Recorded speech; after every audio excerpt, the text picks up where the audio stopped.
Всем привет! Сегодня будем заготавливать персики на зиму. Способ очень легкий, но получается так вкусно, что зимой просто пальчики оближешь.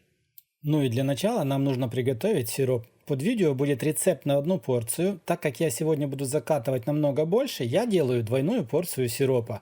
В кастрюльку добавляем 2 литры обыкновенной простой воды. Сюда же в воду нужно всыпать 2 пол-литровые банки сахара и добавить 2 чайные ложки лимонной кислоты. Ну и как вы уже поняли, на одну порцию это все нужно будет разделить пополам. Далее немного все перемешиваем и устанавливаем кастрюлю на плиту. И после того, как кастрюля закипит, кипятим сироп 1 минуту и выключаем, пускай он дождется своего времени. Затем мы подготавливаем персики. Их нужно будет хорошо помыть. И вот таким вот образом разрезаем каждый персик пополам и из персика удаляем косточку.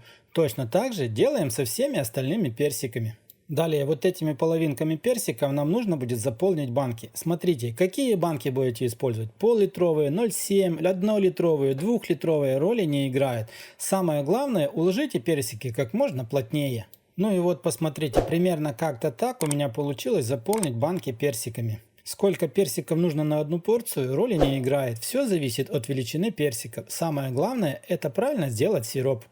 Итак, пока мы подготавливали персики, напаковывали ими банки, наш сироп уже остыл, и он уже примерно комнатной температуры. И сейчас вот этим сиропом смело заливаем банки с персиками. Сиропом заполняем банки так, чтобы примерно 5-7 мм доверху оставались пустыми. Затем на каждую банку вот так вот укладываем крышку, но не закатываем. Затем берем кастрюлю, отправляем в нее наши банки. На дно кастрюли обязательно застилаем тряпочку в 2 слоя. Это для того, чтобы во время кипения банки не прыгали. И только после этого кастрюлю наливаем воду, так, чтобы кастрюля была почти полной, так, чтобы во время кипения вода не выхлюпывалась. Устанавливаем кастрюлю на плиту, огонь должен на плите быть чуть ниже среднего и доводим все до кипения. Ну и после того, как вода в кастрюле закипит, стерилизуем банки 8-10 минут, не дольше. Через 10 минут выключаем огонь, достаем аккуратно по одной баночке, берем закаточный ключ и хорошо закатываем банки. После того, как закатали, банку нужно будет аккуратно перевернуть, посмотреть, все ли хорошо сделано и нигде ли не вытекает сироп.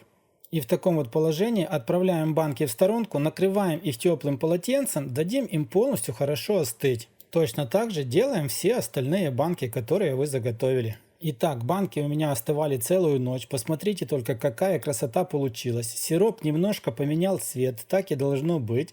А сейчас им нужно будет дождаться зимы, и зимой вы просто пальчики оближете. Вот такая вот красота и вкуснота получается. Ну что ж, друзья, если вам понравился вот такой вот простой оригинальный рецепт закатки персиков на зиму, обязательно поставьте лайк, поделитесь видео с друзьями.